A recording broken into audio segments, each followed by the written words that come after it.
Dans le domaine de la santé, les Serious Games ne concernent pas seulement la formation des médecins.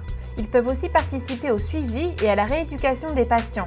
Plusieurs jeux sont déjà disponibles dans ce domaine, comme Voracifiche, un jeu de rééducation des membres supérieurs post-AVC, ou encore Hammer & Plank, destiné aux patients atteints d'hémiplégie et réalisé avec Anaïs Ivora, ergothérapeute. C'est une aventure de pirate. En fait, c'est l'aventure de John, un pirate un peu malchanceux qui a eu une avarie. Il a reçu une météorite sur son bateau. Et du coup, il va chercher à reconstruire son bateau à base de briques et de brocs et chercher à comprendre d'où vient la météorite. Donc c'est un jeu qui se joue avec la Wiiboard ou le Kinect. Dans le cadre d'une rééducation sur l'hémiplégie, en fait, la personne a une partie de son corps en laquelle elle n'a plus confiance. Donc elle ne sait plus vraiment utiliser la partie droite ou la partie gauche de son corps. Et musculairement, ça fonctionne, mais les ordres moteurs ne passent plus en fait. Et donc la personne a peur d'essayer de solliciter cette partie-là de son corps. Donc tout le travail, c'est de lui faire petit à petit reprendre confiance sur la partie touchée. Donc l'encourager à s'appuyer, aller de plus en plus loin, tester son équilibre sur cette partie-là. Donc le jeu Hammer & Plank vraiment constitue un exercice là-dessus.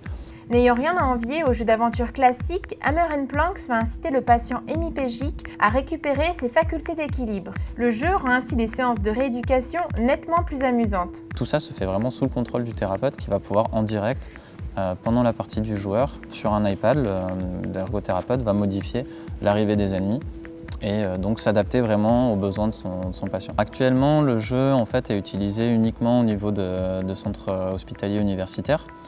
Et c'est quand le patient vient faire sa séance de rééducation, on lui propose d'utiliser le jeu plutôt que de faire un exercice classique qui est parfois un petit peu lassant, répétitif et pas très fun. Donc pour l'instant, c'est vraiment en présence du soignant dans le centre hospitalier.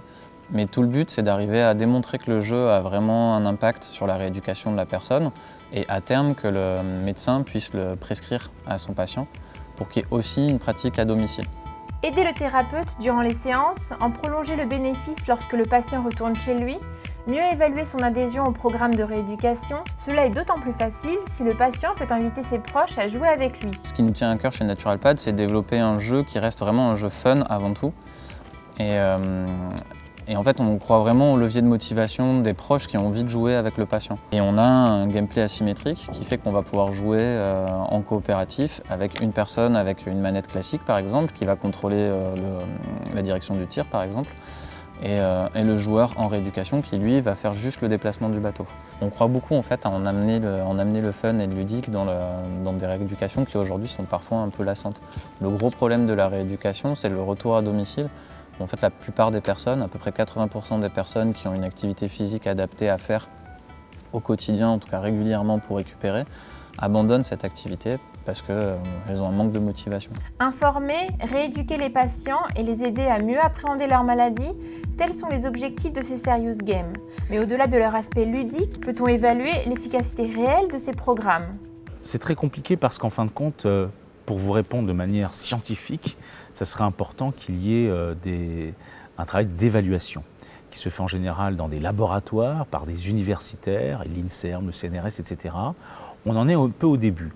Pour le moment, la vraie évaluation qui a eu lieu, c'est pour un jeu d'ailleurs dans le domaine de la santé qui s'appelle Rémission, qui a été fait par Hop Lab aux États-Unis, qui était destiné aux jeunes cancéreux.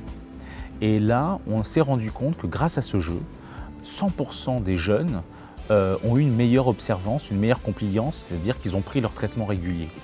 Ce qui est intéressant dans le Serious Game, c'est qu'au fond, ça va permettre à un patient de redevenir acteur de sa santé. C'est-à-dire qu'on va souvent, le patient, on lui cache des choses, il ne comprend pas toujours. Et donc le patient va devenir intelligent par rapport à son symptôme, voire même va aller sur des forums, va aller sur Internet pour d'une certaine manière devenir un patient plus intelligent qui parfois met à mal le médecin dans son propre savoir. Mais je trouve ça très intéressant parce qu'on s'est rendu compte que lorsqu'un médecin dit à son patient « il faut arrêter de manger telle chose, il faut arrêter de fumer », c'est ce qu'on appelle la restriction cognitive, vous avez à peu près 90% des gens qui transgressent. Ce qui est intéressant dans le Serious Game, c'est qu'en fin de compte, on lui permet d'échapper à cette relation un peu verticale, c'est-à-dire un sujet qui sait et le patient, et de redevenir finalement interacteur de sa santé, donc plus intelligent.